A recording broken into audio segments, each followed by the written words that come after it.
So, Romans 1, we talked about, get ahead of myself, author, audience, purpose, and then we began last time to work through the wrath of God on the pagan world. And we asked the following 4 questions. Why is God revealing his wrath on the pagan world? How is that wrath expressed? Then what happens, or what does it look like? What's the cultural fallout in a nation that's experiencing this wrath of God? And then finally, what is the answer? And so technically, I rushed through and we got to the end, but I didn't like having to rush through what I thought was going to be the meat of that session. I to use an old George Bushism, I misunderestimated how long things would take. And so Americans are just out there trying to put food on their families. That's one of my favorites too. I do love old President Bush. In any case, and I do sympathize with getting your words mixed up in front of people. It happens. It's an affliction.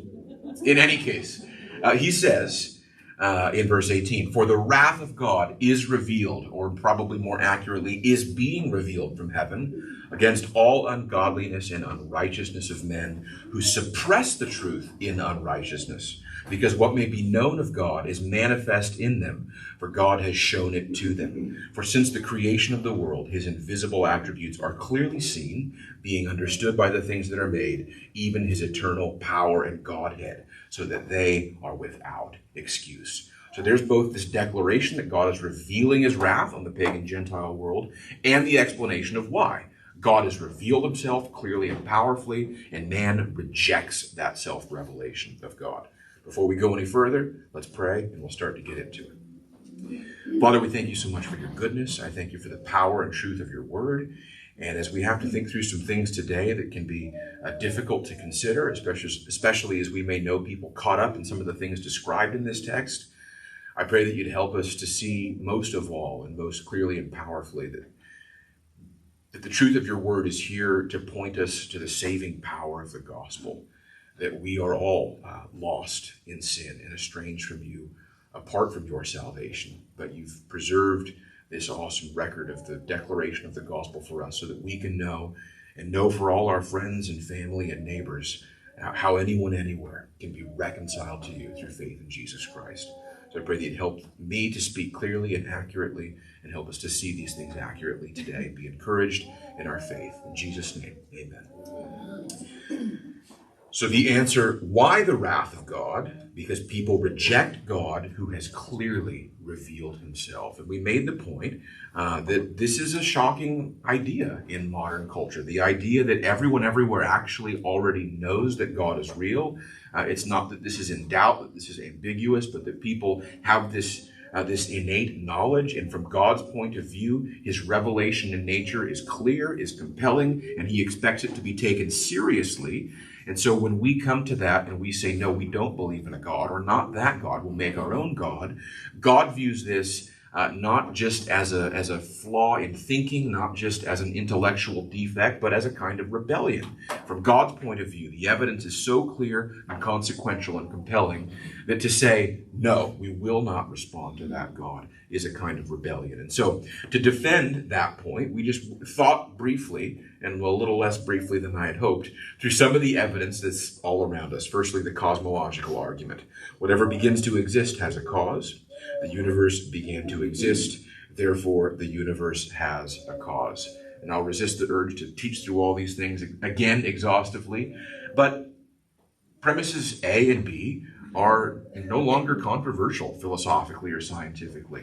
We don't know of any exceptions to this. Things don't pop into existence uncaused. And this has been demonstrated conclusively in astronomy and cosmology, that the universe has not always been here. It had a beginning. And therefore, there has to be some beginner sufficient to account for the universe, including all time, space, and matter. So we're looking for a cause that's beyond time, beyond space, that's immaterial and incomprehensibly powerful and personal because he chooses to create the universe. So Paul's point that we can look, and he says, for since the creation of the world, his invisible attributes are clearly seen, being understood by the things that are made, even his eternal power and Godhead, so that they are without excuse. In other words, Paul says, we can look around at the universe around us without cracking open a Bible and know something about God, namely his eternal power and his Godhead, simply by observing the things that he's made. And this is exactly what we find to be true. I used this example. There's my old XR600 there. And we talked about design inference. When we see parts purposefully arranged to perform a function, we know that there's a designer. When we see purpose, we know someone had that purpose in mind. This is, as machines and technology goes, not a terribly complicated one, though it sure seems like it when you have to work on it, right? You leave your carb sitting too long, now you got to crack that thing open and clean things out. I'm trying to be a good, responsible boy in that department and always empty my carb out every time now, so I'd love to never have to rebuild a carburetor ever again. In any case, you know it's designed. Everywhere you look, from the suspension to the knobby tires to the carburation to the head, the case, the header, the exhaust, all of it is arranged together to make it this awesome, glorious thing, this iron horse. You can get on there and fly through the wind and have the time of your life. My dad has described motorcycles before as like your own personal roller coaster that you can take anywhere you want. And it's really kind of true. That's the sensation you get. And we know. We don't have to be convinced. We don't have to think very hard. It's clear, it's obvious, it's unavoidable, it's incontrovertible that this thing was designed. And so we think about that, and then we think about us. We think about children, biology, eyesight, love, family, procreation, reproduction, all the structural biology, all the DNA instruction, all the DNA that just through, have you thought about this? That you weigh, maybe 7 pounds when you're born. And you eat, you drink, you get sunlight, you get love, and you grow into a functional adult. That your body is just made to convert all of these things into more of you, more intelligence, more capacity, more athletic capability, into people that can grow up and design stuff like this and take dominion over the world and build cities and civilizations and airplanes and computers. And we would look at us, at all of that, so vastly more complex than something like this, and say, no design here. That's a suppression of the truth. That's a rejection of what should be clear and obvious. Our final example was this, a jigsaw puzzle of the solar system, that we see clearly and unmistakably that this thing was designed because the puzzle pieces were made to fit together. Yet the thing that the puzzle depicts, the solar system, is vastly more complex and intricate than the puzzle itself, and exquisitely fine-tuned to allow us to flourish here in this beautiful place. And not just to flourish, but to be able to discover everything that's out there. I was thinking this week about Deuteronomy 4. Maybe we'll turn over there in a little while, because it was in regard to some of the things Paul says here that this passage came to mind. That Moses warns, there's the thing we often do, so used to being in Paul. Moses warns the Israelites that when they're going into the land, one of the things you're going to be drawn to, you'll feel driven as you look at the stars and the sun and the moon to worship those things. But no, don't do that. God has given those things as a heritage to all peoples. And so we have this statement that God gave these things to us for our benefits. And what do we find? Science unfolds, people expecting rationality and rational intelligibility in creation because they believed in a rational God, thought, well, if God is real, and this is where the scientific revolution came from people like Copernicus, Galileo, thinking if God is there and he is this intelligent creator, we should expect to find intelligence and order in the universe. We find, for instance, that our Earth, it is just the right distance from the sun, and the moon just the right size and distance from the Earth relative to the sun, that when those things line up together, it forms this perfect eclipse where we can see all kinds of stuff in the universe beyond our own little corner. All of this stuff exquisitely designed, not just for survival and flourishing, for discovery. And we would say, no, those things, no design there, obvious purpose, obviously parts purposely arranged to perform a function. Puzzle, yes. Solar system, no. This is why God says we're without excuse. Sir Isaac Newton, this most beautiful system of the sun, planets, and comets could only proceed from the counsel and dominion of an intelligent and powerful being.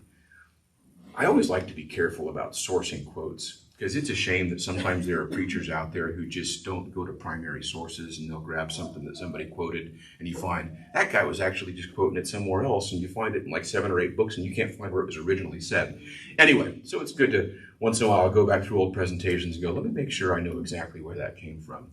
And the Principia Mathematica, his magnum opus, thankfully, these couple centuries later, is all now in the public domain. You can find an English PDF, it's searchable, boom, there it is. So if you're looking for some bedtime reading, a little insomnia trouble, get you that PDF of Isaac Newton's Principia Mathematica. As John Lennox says, arguably the greatest work in the history of science. It's a bit over my head, consequently. God has made things so clear because he wants us to respond. We look to Acts 17. He's done all of this so that we would seek for him and grope for him, though he's not far from each one of us. In him we live and move and have our being. That we see that part of the reason that God is grieved in all of this is because he designed this world for us, and he made himself so obviously and clearly known in the order and power of the things he's made so that we would respond, so that we would seek for him. And yet, rebellious, sinful man looks at that and says, no, we don't want that God. We'll make our own God. Rebellious man looks at that evidence and suppresses it, replacing it with his own ideas. And this is where we started to have to rush last time, and where I didn't want to have to rush. And so we see clearly and decisively described exactly what the Gentile pagan world had done. And I made the point last time that I don't think this is just an historical description of what, say, the Greeks or the Romans of that time had done, but I think kind of a paradigm of what happens in a culture or a nation or a people that looks at the God, at the revelation of God, the evidence for God all around us, and rejects that and pursues our own selfish ends. I think this is an accurate description of any culture that goes down that road. So the first exchange we see is that instead of God, we turn to idols. He says in verse 21, because although they knew God, and I think the idea there is they knew all the while that there's a God, they did not glorify him as God, nor were thankful, but became futile in their thoughts, and their foolish hearts were darkened. I have in my notes, no glory, no gratitude, just foolishness. That you think about the glory and the wonder of the cosmos, of the stars, of the solar system, of us, of human biology, of family, of relationships, think about hummingbirds, the incredible, we've got this little tree in our front yard, and I want to get some hummingbird feeders to hang from our eaves because there are hummingbirds all over that tree. And just the incredible speed and agility with which those things can move around. And they're burning all that energy, and yet they're surviving off nectar from flowers. As Dr. Paul Nelson has said, they have sort of a jewel-like quality, like living animated jewels. This kind of wonder all around us that ought to drive us and is meant from the heart of God to drive us to worship him, to thank him, to seek for him. And yet we turn instead to worshiping created things, to fashioning our own gods, to coming up with our own objects of worship. And this plunges us into foolishness and depravity. He says their foolish hearts were darkened, professing to be wise, they became fools, and changed the glory of the incorruptible God into an image made like corruptible man and birds and four-footed animals and creeping things. And we tend to think that foolish pagan idol cults that fashion their own gods and then devote themselves to all kinds of sexual perversity, that's an ancient phenomenon. But it's not. It's the story of any culture, any nation that rejects God. This is Thomas Nagel, who's a professor of philosophy, a really important American philosopher. I think he was at NYU for years. And in defending this idea that the rejection of God is a willful thing, it's helpful to see that there are thinkers who've been candid about that, who've been honest about that. He says, it isn't just that I don't believe in God and naturally hope that I'm right in my belief. It's that I hope there is no God. I don't want there to be a God. I don't want the universe to be like that. So we tend to think that everybody really is searching, they really are seeking, and they make wrong turns. They come up with a God they think is the real God, or they follow the evidence where they think it leads. But here's an incredibly gifted and influential philosopher who says, no, I innately don't want what's described in the Bible, because then I'm subject to the morality of the Bible. This is even more explicit in the writings of Aldous Huxley. This is the one you mentioned recently. For myself, As no doubt for most of my contemporaries, the philosophy of meaninglessness was essentially an instrument of liberation. The liberation we desired was simultaneously liberation from a political and economic system and liberation from a certain system of morality. We objected to the morality because it interfered with our sexual freedom. In other words, in embracing atheistic materialism, there is no God and nature is all that there is. He recognizes, as we would pose, hey, you realize that if you throw God out and nature is all that there is, then there really is no objective meaning to life. And Huxley would say, yes, that's right. And that means we're free to do what we want. And that's what attracted us to this worldview. So no, this is what Scripture describes here. The evidence that God exists is clear and compelling, but rebellious man has strong reason for rejecting and suppressing that evidence, namely so that we can be free to pursue the things that God forbids.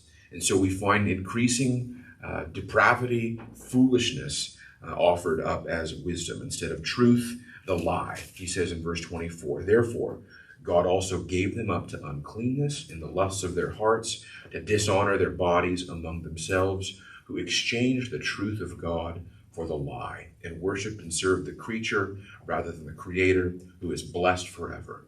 Amen. That truth of God there, I think, is probably one of those objective genitives. That is the truth, that is God. The truth of God's reality, they took and said, nope, we'll go with the lie. And so therefore, I think the lie would carry all that follows from the rejection of God's truth, of God's reality. When we make anything else ultimate, whether it's man, or when we take God out of the picture, we say no to that, it'll be a God of our own devising, or it'll be power, it'll be the state, it'll be wealth, it will be sexual pleasure, it will be human flourishing. Whatever it is, if we make that thing ultimate and say this is all that matters, we can make our own laws, our own moral and ethical guidelines. We've removed the necessity of God. We're free to say, we'll decide what's most important. We'll decide how we do sex, how we do family, how we do society. Now you're living in a false reality. You're pretending you live in a world that's different than the one you actually live in. What God is saying is, He has made us, He has designed us, He's given us instruction for how to live. When we throw that out and say, no, we don't want that, we say we live in a world where there is no God and we're free to set up our own hierarchy of value. All of that is false. All of that is a false reality, is a delusion. And we see this all around us. Many of you will have had the same frustration of seeing beautiful, spectacular nature documentaries that will glory in the exquisite design of creatures of the created world in a worshipful and a reverential way, and yet attribute it all to mindless, unguided natural processes. I think that's the kind of thing that's being described here. There's speaking of hummingbirds, a David Attenborough documentary on hummingbirds. And Attenborough is already hard for me to take just because of the syrupy, pretentious thickness of his whole shtick. I don't mind a good British accent, but it's like you're just trying to outclass the everybody, trying to show us how impressive and smarmy. And anyway, it bugs me. But that's all to one side. In this hummingbird documentary, I thought, okay, an opportunity to watch 50 minutes of beautiful hummingbirds. And he goes on and on describing how exquisite and awesomely designed and beautiful they are, and then just tells this big made-up story of how they came from nothing. There's a real disjunction there. I thought of Richard Dawkins, who can wax so eloquent about the beauty of natural selection and how brilliant Darwin was for discovering this engine that operates in the world. And we as Christians believe in natural selection. Creatures do have this encoded ability to have this range of adaptation in their environments. It doesn't account for speciation. Birds still remain birds, dogs still remain dogs, and so on. But at no point in Dawkins' thinking on those things does he go, what a wonder that this capacity is in these creatures. And it sure looks exquisitely designed. He's ready and willing to marvel at the glory of how well it works, to speak reverentially about those who have discovered the order obviously in display in these systems, and yet no interest in discerning the obvious intelligent creator behind those things. So the cults of old used to be devoted to things like worship of the sun, and the various, what they would call the celestial bodies. And it's not a very far step from that to fertility cults, and now worship of the earth. These days, we, as I've said so many times, we tend to think we're so far removed from ancient pagan cults, but it's not hard to find people who are absolutely devoted to the pursuit of money, to the pursuit of sexual pleasure, to the idea that the power of the state is ultimate, to whatever accounts for maximal human flourishing, however we define it, is ultimate.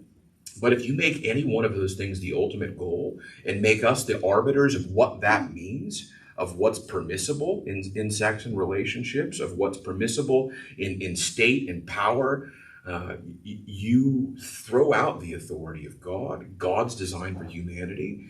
And now it's all subjectivism. It's all nature being nature. It's worshiping, serving the creature rather than the creator. This is how we end up in an absurd world where fornication, homosexuality, abortion, transgenderism, and all the mutilation that's perpetrated on minors, all of these things are celebrated. But the use of a plastic straw is a mortal sin. You think, how did we get here, right? Now, I'm all for taking care of the sea turtles. Sea turtles are awesome. You should not throw your straw in the ocean. Why would you ever throw your straw in the ocean? I have no tolerance for litterers. I have these various cultural pet peeves. I'm sure you do as well. That I think if we could tie certain obvious vices to the franchise, to the vote, we would instantly see an improved quality of life. For instance, you don't use your turn signal, you don't get to vote.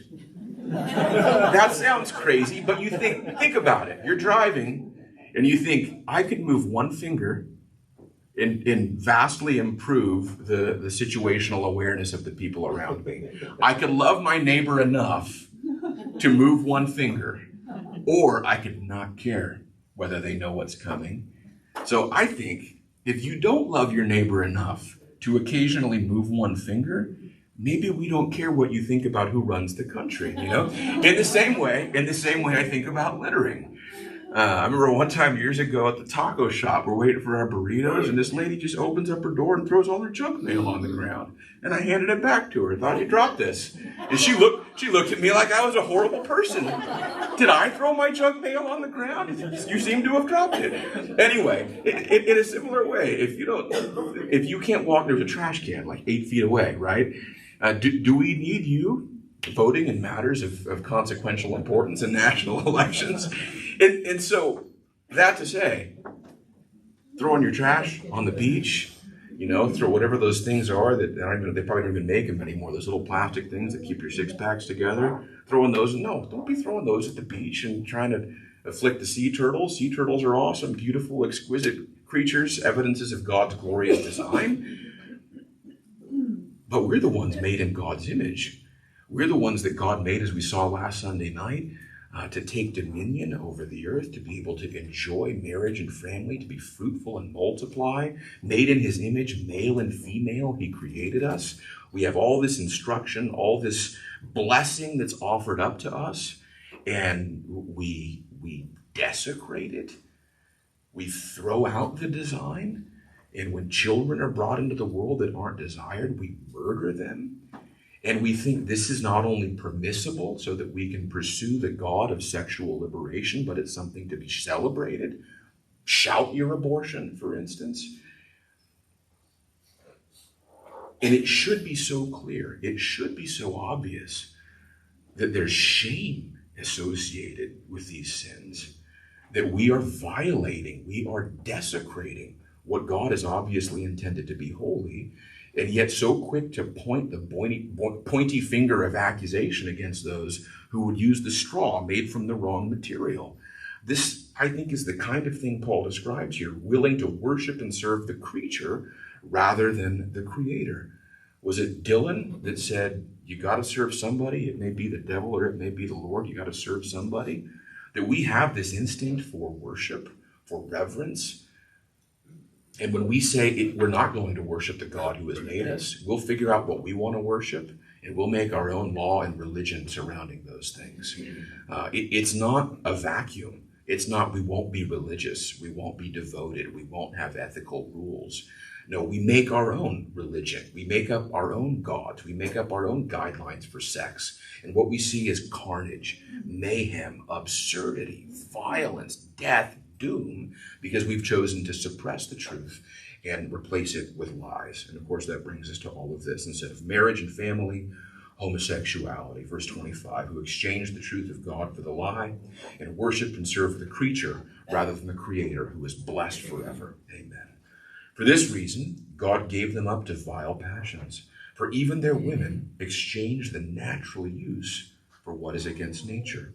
Likewise also the men, leaving the natural use of the woman, burned in their lust for one another, men with men, committing what is shameful, and receiving in themselves the penalty of their error, which was due. And I recognize that in our culture, which has been subjected for so many decades now to a very intentional counter-marketing campaign, a propaganda campaign, these verses that describe homosexual relations as unnatural and as abominable seem shocking, especially since so many of us will know people who have been deceived by those lies. But the reality is the gospel comes as the message of salvation for everyone trapped in sin. But responding to the gospel in faith has to begin with recognizing the pit into which we've fallen, recognizing the horrible, ominous reality of our situation. And so, contrary to what we've seen on Sesame Street or Blue's Clues or whatever it is for decades now, homosexuality is not marriage. A homosexual union is not a family. It's a rejection of God's design for marriage and family. And so the idea that love is love, one relationship, as long as it's loving and consensual, is just as valid as another, this is part of the lie, I think. We look at the truth of God, we say no, and we'll make our own values. We'll make up our own sexual ethics. No, this is one of those false realities, one of those delusional worldviews. And so I think we have to recognize, we have to realize that when we come to issues of sexual morality as Christians, and we say, God clearly designed marriage for man and woman, for life. It's obvious. The structural biology is clear. And we all innately know that homosexuality is a rejection of the clear design. It's unnatural and it's shameful.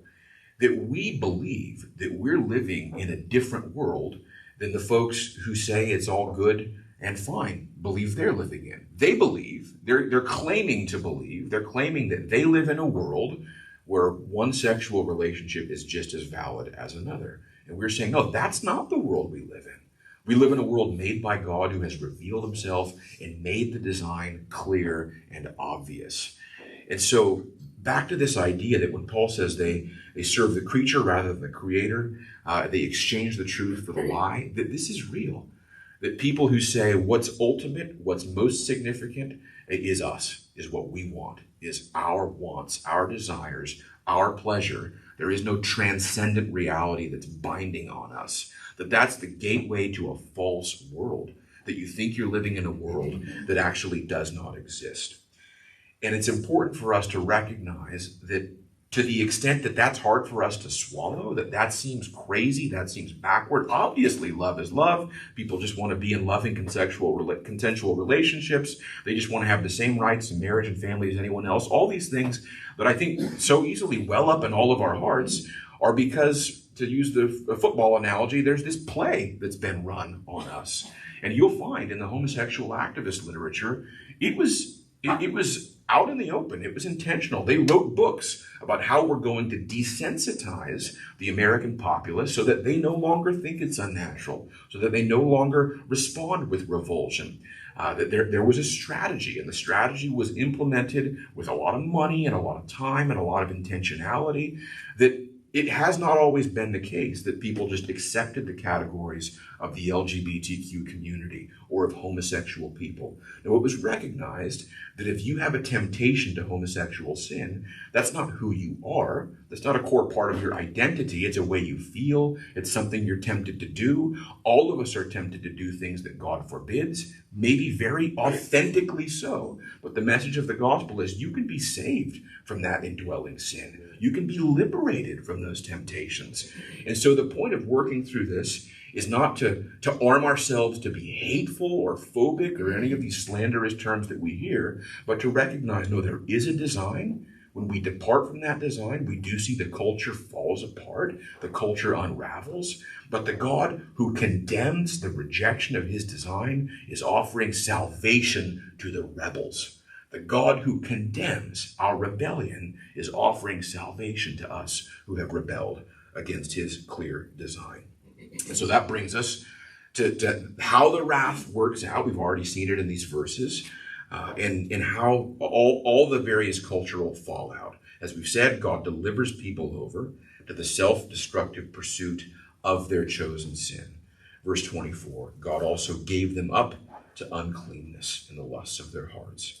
Verse 26, following their rejection of the truth of God for the lie, God gave them up to vile passions.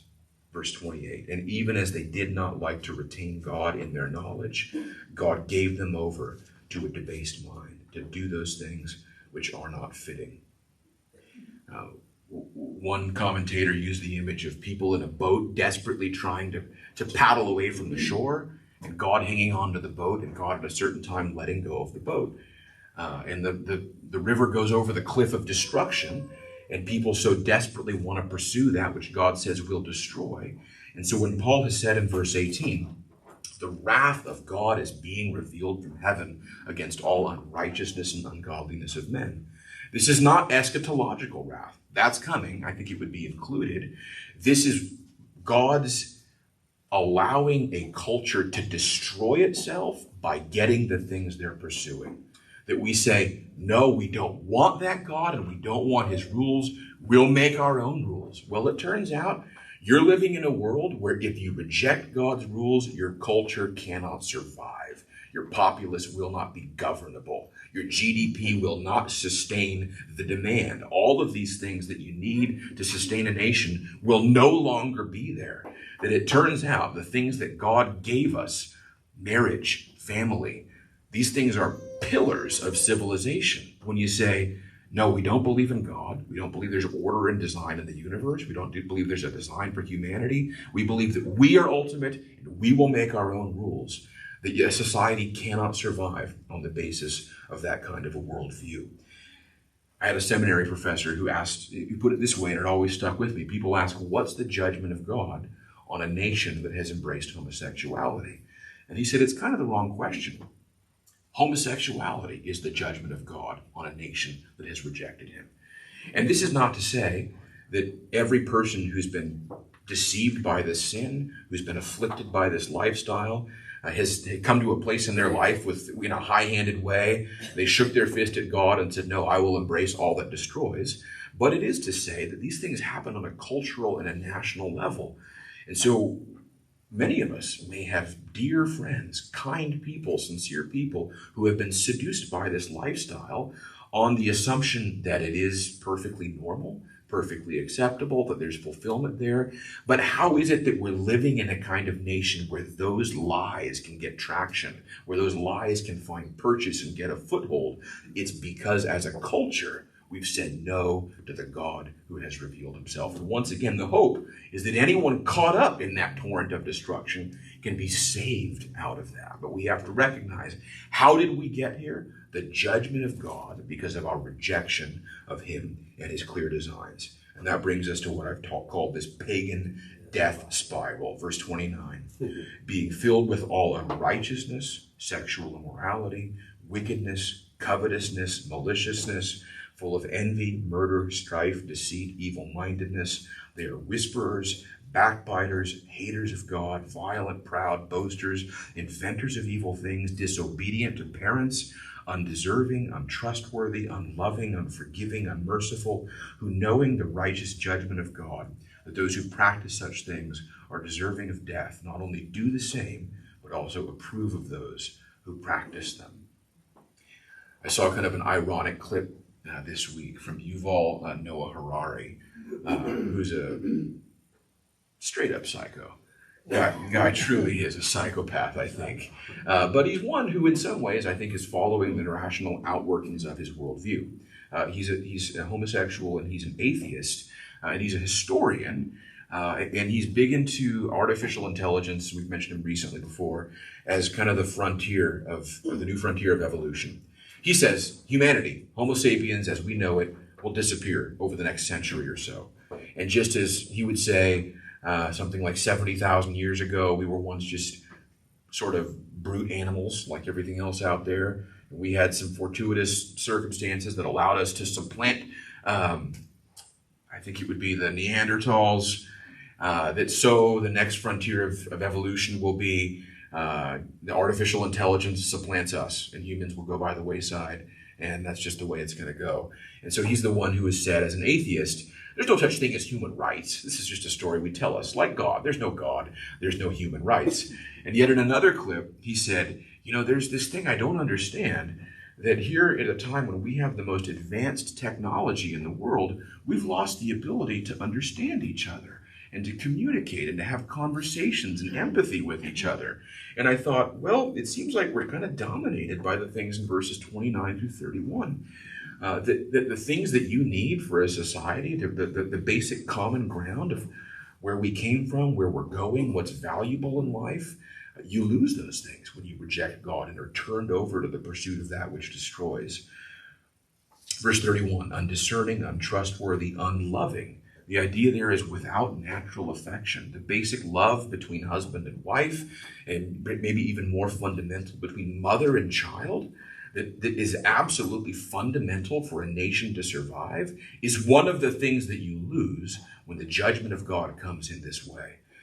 That people are dominated by their lusts, by their most base desires. In the pursuit of those lusts and most base desires, even the basic fundamental affections of family take a back seat to the pursuit of pleasure, and the culture unravels. I tried to summarize some of these things.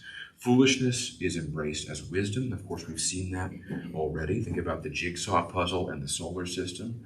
Think about the glory of the design of hummingbirds, and yet attributing it all to mindless, unguided processes. Lust runs wild. Sex is corrupted.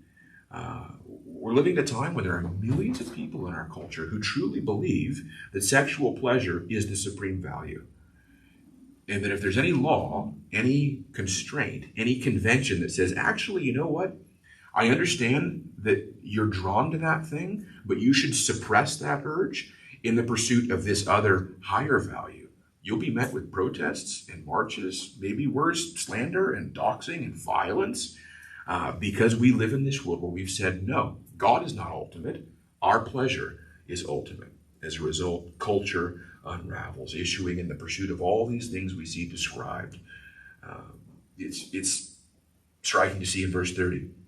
Boasters, inventors of evil things, and of course the internet is, if not accelerated, certainly vastly accelerated the dissemination of the knowledge of those things. Disobedient to parents. That even, and some people have come to this and said, so there is no, in God's eyes, there's no sin that's more severe or more abominable than any other, because disobedient to parents is right there in the list. And I think that's to draw the wrong inference. The idea is even these small, more basic functions that you need for families to survive, you lose as a result of the judgment of God here. And people cheer each other on in the pursuit of destruction, who knowing the righteous judgment of God, that those who practice such things are deserving of death, not only do the same, but also approve of those who practice them. I mentioned a few minutes ago for that thing that was ascended on social media for a while, the Shout Your Abortion movement, where it used to be that the left would say in the late 90s, for instance, that abortion should be safe, legal, and rare. That we need this for women's health. We're not advocating for it. It's not a desirable or an ideal outcome, but we need it to be an open door in kind of crisis situations. And we've moved from there to where there are all these people on social media, on TikTok and other stuff, who are glad to make a little documentary video of their abortion experience, to glory in how many times they've partaken in it. Well, what is this? This is one of the functions of making sexual pleasure the ultimate in your culture, the chief end. That if me satisfying myself with whatever freedom I desire is the main thing, whatever I have to do in furtherance of that main thing is what I get to do. And so you find people who are ready and willing to get into marketing campaigns and to sloganeer and to cheer each other on.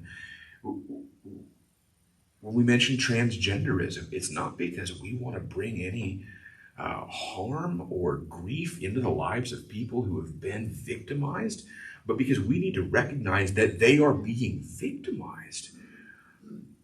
And people have this idea that people who are wrapped up in the transgender movement are people in their 20s and 30s who have just had this lifelong dysphoria. They can't reconcile the consciousness that they experience with the body they're in, and they've tried every which way to deal with that.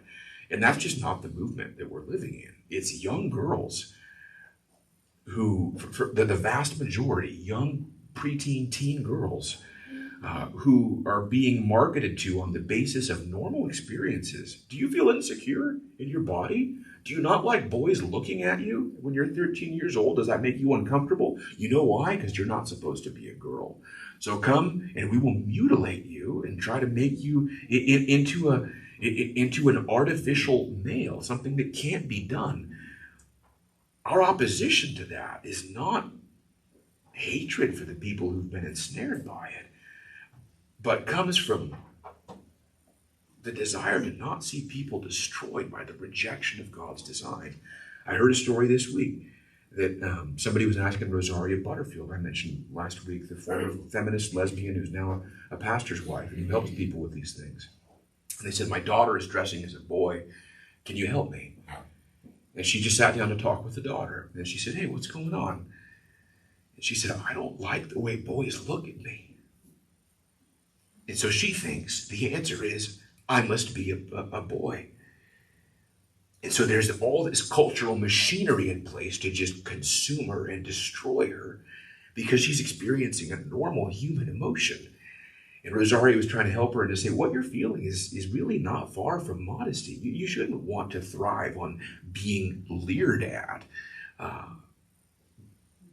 But we're in a place in our culture where there are people ready to cheer people on in destroying their bodies, in corrupting their souls. And so when we come back to here is God's design, all that deviates from that is a rejection of God's design that brings his wrath and his judgment. It's not because we want to go around making enemies, because we want to alienate our friends and neighbors, but because we want people to know when we reject God's design, it's destruction and grief and regret. And if you have rejected God's design, you're experiencing the destruction and grief and regret. You can come. You can be rescued. You can be redeemed. And that brings us back to this. The answer to all of this is the gospel. God demonstrates his own love toward us, and that while we were still sinners, Christ died for us. Much more than, having now been justified by his blood, we shall be saved from wrath through him. This opening fiery salvo in Romans 1, the wrath of God revealed against the unbelieving world, because we saw that God had revealed himself and we said, no, we will pursue our own pleasure. It's real and it's destructive. It's absolutely unsurvivable on a cultural level. But the story of the gospel is that the God against whom we had rebelled came to deal with that sin problem for us, to satisfy the wrath of God on our behalf, so that when we simply say, it's true, it's right, I have rebelled against the God who made me, I have embraced the things that he says will destroy, I don't want it, I want to be saved. I want to be redeemed on the basis of what Jesus has done in his death and resurrection. Full forgiveness, redemption, rescue, made a part of the family of God. And so I think that's what we have to understand clearly, and what we have to keep in mind as we keep ourselves tethered to the reality, the truth of God's word on these issues, but recognize this is here in a presentation of the hope of the gospel. And that's why we're here, to recognize, yes, what Paul says here is absolutely true, and therefore we are armed to meet the challenge. We are armed to help our friends, our neighbors, our family members who've been caught up in these things by saying, there's hope, there's rescue, there's forgiveness, there's salvation in Jesus Christ.